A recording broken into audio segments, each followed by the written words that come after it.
Vamos a llegar una vez más con otro episodio de este programa Conversando y para ello hemos invitado a la magíster Olivia Pulache Jiménez. Ella tiene una vasta experiencia en educación y además en programas sociales. Por lo tanto, vamos a comenzar hablando respecto a la educación y fundamentalmente en la educación, o sea, formativa, que al final tiene una gran incidencia en el resultado del ser humano. ¿Cómo estás, Olivia? ¿Cómo estás? Gusto saludarte y bueno, gracias por la invitación también, Andrés. Felicidades también por este nuevo formato para poder llegar a la población de toda la región Piura y el país. Gracias también por el saludo. Evidentemente hemos querido iniciar este programa contigo y con algunos amigos, considerando de que es un paso más que estamos dando como medio de comunicación. Nuestro diario tiene 22 años ya como tal y por lo tanto amerita seguir incorporando formatos, ¿no? Quisiera preguntarte, ya que eres profesional de la educación, ¿cómo observas y ves el desarrollo de las políticas educativas en la región, fundamentalmente Piura? Bueno, en verdad la pregunta es bastante amplia, pero podríamos comenzar con algunos, digamos, puntos o ejes transversales que se vienen como intentando trabajar en la región Piura, pero aún no han tomado el curso correspondiente. Nosotros a nivel nacional, el Ministerio de Educación maneja un currículo nacional, pero a los gobiernos regionales, en el marco del proceso de la descentralización de la educación, de la diversificación educativa, del enfoque territorial, es que hay una exigencia, llamémoslo así, pero también la necesidad de que desde el gobierno regional, desde el pliego educativo, pueda formular algunos documentos de gestión como el proyecto educativo regional o el PER, pero que este documento que ya dio a luz este año pueda tener un documento, digamos, más orientador y ya que pueda llegar a las escuelas, ¿no? Que es el currículo regional. Entonces, eso es un proceso que aún está pendiente, que está ahí en el tintero, pero que es a lo largo de estos más de 15 años yo vengo siguiendo, ¿no? Este proceso, ¿no? De diferentes gestiones, pero nunca han logrado aterrizarlo. Finalmente nuestros alumnos siguen recibiendo información centralista, ¿no? Con contextos culturales, sociales, centrales, ¿no? No encontramos libros que los jóvenes, los niños o los adolescentes educandos puedan recibir información contextualizada de la región Piura, ¿no? Donde puedan estudiar la cultura piurana, la historia de Piura, las tradiciones piuranas, ¿no? Y de esa manera un poco ir formando el concepto de ciudadanía y de pertenencia, ¿no? Yo siempre le he dicho de esta manera, desarrollar la piuranidad. Es verdad que en el contexto histórico debemos desarrollar el tema de la peruanidad, pero también hay un contexto territorial que lo hemos dejado de lado durante estos más de 50 años, ¿no? Que no hemos logrado tener nuestro currículo regional y si algún día lo tenemos, cómo lo escalamos a nivel de la escuela, ¿no? Que el docente, que es el que está de a cara con el niño, estas 6 horas todos los días, en otros casos 4 cuando es a nivel inicial, pueden incorporar dentro de las actividades diarias temática relacionada a la región Piura, más allá de las festividades, ¿no? Sino en actividades propias del aprendizaje de los niños. Me habla del proyecto educativo regional y sin embargo pienso en una facultad que tienen las autoridades regionales para diversificar sus contenidos. En ese proyecto se entiende que realizan propuestas de diversificación, pero cuán, o sea, aterrizables son. Claro, por eso el segundo documento de gestión, porque digamos el PER, ¿no? Tengo un buen amigo ahí, José Luis Calle Sosa, que es un gestor, ¿no? De la educación en Piura, ¿no? Que siempre está buscando y promueve estos espacios, ¿no? El segundo paso es realizar el currículo, ¿no? Que ya son el desarrollo de las competencias, las capacidades, que estos se puedan convertir ya en sesiones educativas, que es el ABC diario que utiliza el docente para llegar a enseñar contenidos a los niños, ¿no? Y cómo esto se contextualiza en un momento de la historia o un momento social cultural que se esté suscitando, ¿no? Eso le llamamos el contexto, ¿no? Entonces, cómo ese contexto puede hacer que los niños entiendan que el proceso educativo es apasionante y no solamente es un mero receptor de contenido, sino también un propositor de contenido también y de soluciones prácticas, ¿no? Recuerdo hace unos años que trabajé en una ONG donde pudimos hacer una guía de intervención en el marco del dengue, donde el profesor de matemática, en vez de enseñarle a los niños la típica suma, resta, multiplicación y división o estadística, pues con casos reales donde el niño podía ir al establecimiento de salud y sacar la sala situacional, hacer la proyección estadística de cuántas personas podrían infectarse con esta enfermedad en su manzana, ¿no? Y de esa manera poder concientizar a los jóvenes y a las familias con hechos reales, ¿no? Con contexto real y cómo volver un problema en una situación significativa de aprendizaje, ¿no? Esta fue una guía que pudimos darla a luz, llamémosla así, es como uno de mis bebés, que pudimos también registrarlo en la Biblioteca Nacional, que el Ministerio de Educación lo escaló a las zonas endémicas, pero que también podría ser un ejemplo, ¿no? De que sí se puede trabajar desde abajo hacia arriba y no de arriba hacia abajo como está dándose en nuestro sistema educativo de los jóvenes y de los niños, de los adolescentes. Tenemos que aprender muchísimo. Los más grandes especialistas son los que escuchan al público objetivo antes de escuchar a los gurús. Mucho se dice que la educación, y otros explican que parte del fracaso de la educación está en tener un contenido homogéneo nacional y no incorpora la parte regional. Haciendo una evaluación crítica, ¿tú crees que esto siga manteniéndose como tal? Yo creo que sí, porque no hemos logrado todavía tener un esfuerzo del gobierno, de los gobiernos regionales por entender que la responsabilidad de la diversificación curricular parte por el ejercicio propio de entender que somos diversos como país, ¿no? Ese es el enfoque de interculturalidad, pero también lo que implica el trabajo y el esfuerzo, no solamente académico, sino también de recurso humano y financiero, que implica hacer una diversificación curricular, que sería una gran inversión para cada una de las regiones. Una región que invierta cada sol en enseñarle a un educando lo que significa su tierra, lo que significa Piura, lo que significa cada una de sus provincias, está apostando por personas, por ciudadanos que van a tener amor por esta tierra, ¿no? Que cuando crezcan van a querer ser y sentirse, ¿no? Parte de un territorio, porque eso es lo que no está sucediendo ahora, ¿no? Los jóvenes cuando llegan a Lima o migran, les da vergüenza decir de dónde son, ¿no? Entonces sí necesitamos forjar y yo creo que va a pasar primero por la toma de decisión política y segundo, por un verdadero ajuste, ¿no? Digamos, a la forma mecánica que se viene desarrollando el sistema educativo. O sea, necesitamos replantear, ¿no? Cómo se está dando la educación hasta hoy y también romper un poco los esquemas tradicionales y eso también implica un esfuerzo y una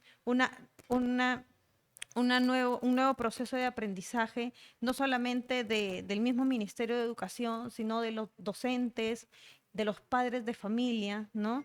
Que los modelos educativos cambian, se transforman, evolucionan de acuerdo a las necesidades y contextos sociales. Y eso es lo que necesitamos si queremos mañana tener mejores ciudadanos, tenemos que comenzar a formar mejores personas hoy. Estuve revisando alguna información tuya y referida a este sincretismo, el saber de dónde somos y las mezclas que se vienen dando. Y encontraba un dato que tú eres de Ayabaca, del distrito de Montero, pero también por el lado paterno eres de la provincia de Morropón, ¿no? Materno, más bien. Materno, Ajá. ¿no? De materno eres de Morropón. ¿Cómo así, o sea, se ha expresado en tu experiencia cotidiana estas mezclas también territoriales? Bueno, creo que no solamente territorial, sino cultural y hasta gastronómica, ¿no? Dijo Gastón Acurio y él acuñó ya en la palabra cultura gastronómica, ¿no? Creo que ha sido bastante importante en mi vida no tener bueno, igual mis dos padres de la hermosa Sierra Piurana, ¿no? Y que me ha permitido conocer y trabajar y vivenciar cómo es las tradiciones, ¿no? De estas dos provincias, ¿no? Que pueden parecer distintas, pero al final están hermanadas por la gastronomía, por la cultura, por la forma de cómo viven las personas. Y yo digo, esta es una muy buena forma también de poder enseñar, ¿no? Y bueno, y también ha demostrado que no importa de dónde vengas, no importa de dónde estudiaste, sino hasta dónde tú quieras llegar, ¿no? De Montero también tenemos un buen amigo que es Gerardo Cabrera y es un gran periodista jovencito que es mi contemporáneo, somos compañeritos de inicial. Y bueno, y así como él, seguro hay muchísimos profesionales que están ahora por todas partes del país y del mundo. Sin duda que la diversidad cultural es una fortaleza para todos los peruanos y los peruanos no pueden estar exentos de esta situación, de esta realidad. Sin embargo, llama un poco la atención que alguien desde la política diga que el Ministerio de Cultura debe desaparecer. ¿Qué crees? ¿Qué opinas sobre ello?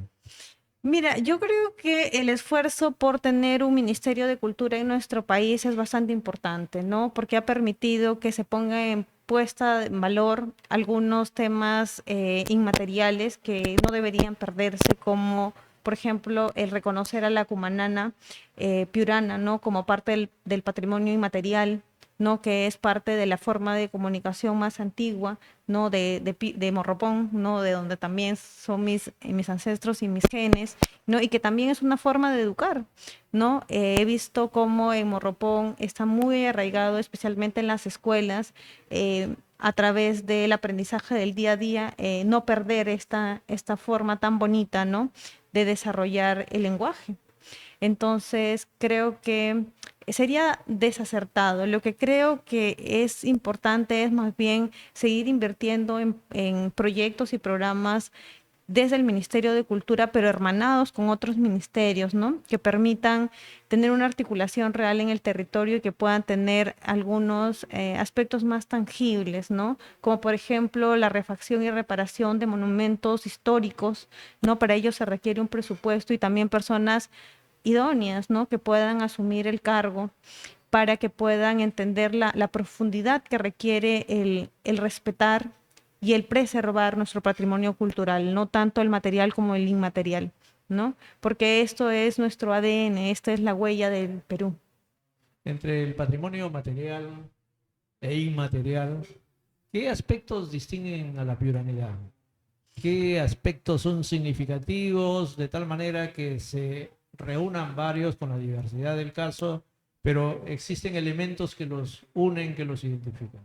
Bueno, espero no olvidarme porque Piura es tan rica y tan diversa, pero algo que acabo de mencionar, ¿no? Es, por ejemplo, nuestra música, nuestro tondero, si vamos al lado gastronómico, el ceviche en todas sus formas, desde caballa o desde mero, ¿no?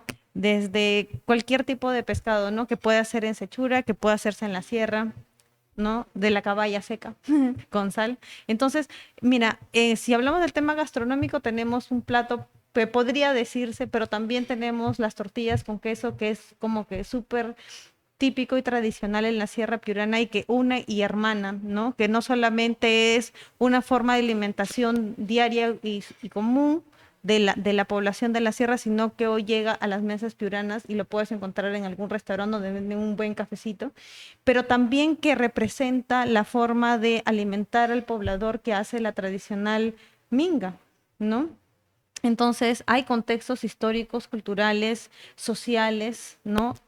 Has estado, creo que hace unos días, o vas a estar con algún antropólogo, sobre esta riqueza, ¿no? Que tiene nuestra región Piura, por el lado gastronómico, por el lado de la música, ¿no? Como acabo de mencionarte, por el lado de la historia, ¿no? Tenemos algunos historiadores piuranos que ya partieron, ¿no?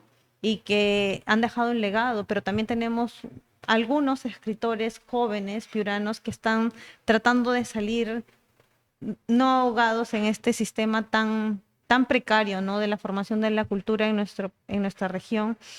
Y bueno, algunos cantantes, y algo que sí me gustaría resaltar es que por el momento ya tenemos una segunda cámara de música clásica en Piura, pero tenemos una gran región Piura que aún no tiene un teatro, que tenemos una carencia de museos casi deplorable, ¿no? Tenemos, bueno, muy poco y además poco trabajado, poca inversión y también poco reconocimiento, ¿no? De los pocos museos y sin mencionar, pues, ¿no?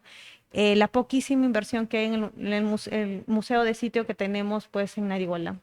Claro, en alguna oportunidad hicimos un estudio cultural de las provincias de Talara, Morropón y de Piura. Y encontramos algunos elementos significativos. Primero, todos tienen una fuerza hacia ciertas creencias religiosas que les permite unirse y reconocerse entre ellos. Eso es uno. Y dos, el deporte, ¿no? Es algo que nos llamó la atención porque allí donde íbamos el deporte era sustancial, allí donde íbamos la religiosidad estaba con ellos. En fin, este elemento sincrético era bastante evocado por nuestros participantes, por nuestros agentes culturales y en definitiva son situaciones que configuran la piuranidad o en todo caso el mismo ser del norte peruano. Y no solamente el norte peruano, creo que del país, ¿no? ¿Cómo evalúas esta característica de la religiosidad que se tiene en Piura? Bueno, eso creo que es bastante marcado, ¿no? En Piura, ¿no? El tema de la cosmovisión, los aspectos religiosos, ¿no? Que está bastante arraigado en nuestra región, ¿no? Podemos encontrar desde Ayabaca, Huancabamba, ¿no? No solamente el tema religioso, también el tema esotérico, ¿no? Está también bastante arraigado, especialmente en las partes altas de la Sierra Piurana, ¿no? El esotérico. O sea, lo contextualizo en un solo tema, ¿no? La cosmovisión, ¿no? Que tiene el mundo, ¿no? Que puede ser desde el tema religioso o desde el tema de los astros o de las otras creencias, ¿no? Pero, o sea, todo eso se une en una sola forma, ¿no? Cómo ve el ser humano el mundo y eso es la cosmovisión, ¿no? Que es una, digamos, forma de expresión cultural. En esta diversidad que vivimos Piura, en definitiva existen muchas riquezas que es necesario trabajar, rescatar y promover, ¿no? Quisiera preguntarte, tú como profesional has realizado diferentes consultorías. ¿Qué consultoría te ha llamado más la atención o te ha dejado mejores aprendizajes? Bueno, me gustaría aprovechar tu espacio más bien para comentarte una consultoría que me dejó muy buenos aprendizajes, pero también un insabor de cómo no, las cosas buenas no se continúan. Te comento, fui coordinadora de la Reta Machay, que fue un programa que inició el Estado en el marco de la emergencia sanitaria en la que se trabajaba con el gobierno local para hacer acompañamiento a los adultos mayores en situación de vulnerabilidad y a las personas con discapacidad en situación de vulnerabilidad. Entonces se trabajaba a través de voluntarios que eran jóvenes, menores de 25 años, que no tenían ninguna comorbilidad y llamaban a los adultos mayores sin importar la condición económica, porque el adulto mayor tiene unas características en nuestro país y hice una investigación sobre ello también en el 2021-22, donde en el país, ¿no? De cada 100 peruanos, 14 de ellos ahora son adultos mayores, pero en el 2050, 6 de cada 10 peruanos seremos adultos mayores. Y de este número de 14 adultos mayores, 6 de ellos vivían en estado de soledad, ¿no? Algunos con situaciones económicas que les permitían costear su canasta básica o su bienestar, y otros en condiciones de pobreza y pobreza extrema. Pero sin embargo, la necesidad del que podía tener recursos económicos iba por la necesidad de recibir una llamada de alguien que se preocupe por él, ¿no? Porque muchos de ellos o nunca tuvieron hijos o tienen hijos que radican en el extranjero y que la comunicación es ya muy, muy precaria, nula o ya no existe. Entonces, el reconocer desde el Estado que tenemos una población altamente vulnerable, que son nuestros adultos mayores, y intentar hacer algo por ellos, me pareció que fue una gran iniciativa como proyecto, porque no solamente el voluntario le llamaba, sino que también le ayudaba a conseguir esta cita en e-salud, en el Ministerio de Salud, o le llamaba para preguntarle cómo estaba, ¿no? Y de esa manera nuestros adultos mayores sentían que eran importantes porque lo son importantes. Entonces, este programa duró más o menos 9, 10 meses. Eh, Hubo cambio de gobierno porque salió el presidente que estaba en ese entonces, entró un nuevo presidente, lo anunció con bombos y platillos, a pesar de que se aprobó la ley para la continuidad de este buen programa. No continúa, ¿no? Y me pareció, y yo lo puse en mi tesis como una de las recomendaciones del Estado, o sea, tenemos que atender al ser humano en todo su ciclo de vida, ¿no? Y esto se llama enfoque de ciclo de vida para la creación de políticas públicas. Así como trabajamos muy fuertemente y como muchos saben, soy impulsador, he trabajado muchísimo de la primera infancia, hay alta rentabilidad económica por la inversión en la primera infancia, pero así como atendemos a la primera infancia y tratamos, ¿no? de como Estado invertir todo lo que se puede en ello, aunque todavía no hay resultados porque siempre en el camino se pierden las cosas o las buenas iniciativas, pero estamos descuidando a nuestros adultos mayores con programas reales y efectivos que no solamente sean un modelo para la atención de emergencia, sino para la atención del adulto mayor en esta etapa de ciclo de vida que ha aumentado la esperanza de vida en nuestro país, ¿no? Entonces tenemos que pensar en este adulto mayor que puede insertarse al mundo laboral, ¿no?